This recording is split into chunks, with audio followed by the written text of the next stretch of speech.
L'accueil fut enthousiaste, solennel et symbolique ce mardi à la sous-préfecture de Vitry-le-François lors de la cérémonie officielle de remise de décret de naturalisation. Au total, 7 personnes ont reçu la nationalité française ce matin. Ils étaient originaires de 7 pays différents: Albanie, Algérie, Côte d'Ivoire, Maroc, Mexique, Portugal et Vietnam. Jean-Philippe Font, le sous-préfet de Vitry-le-François, a rappelé l'importance des valeurs de la République, mais aussi l'importance de la laïcité. Ces nouveaux citoyens vont pouvoir maintenant participer pleinement à la vie citoyenne. Ils pourront voter lors des prochaines élections. Aucune cérémonie de ce genre ne s'est tenue depuis la fin de l'année 2019 sur l'arrondissement de Vitry-le-François, en raison notamment des conditions sanitaires. Un temps d'échange a été proposé après ce moment emblématique et républicain. Écoutez.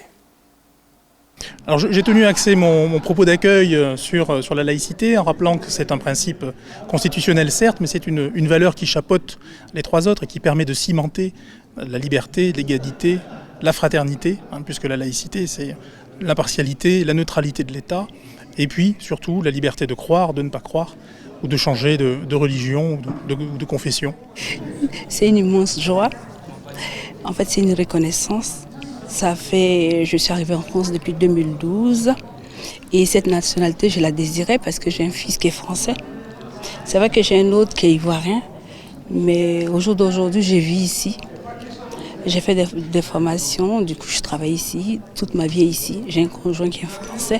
Donc moi, j'ai pas voulu me marier pour avoir la nationalité. Et j'ai voulu monter au français que je le méritais. Voilà pourquoi j'ai fait tout ce qu'il fallait pour pouvoir l'avoir. Et je suis vraiment satisfaite de mon parcours, en fait, c'est tout. C'est juste ça. Moi, je suis heureux, je suis tout simplement heureux. Moi, c'était quelque chose que j'attendais depuis longtemps, parce que pour faire les papiers, les démarches et tout, ça prenait extrêmement de temps et c'était difficile. Mais ouais, j'ai réussi. Maintenant, je suis fier de moi. Je me suis toujours senti français, parce que j'ai fait toute mon adolescence et j'ai grandi ici jusqu'ici. Maintenant, je me sens plus français que marocain.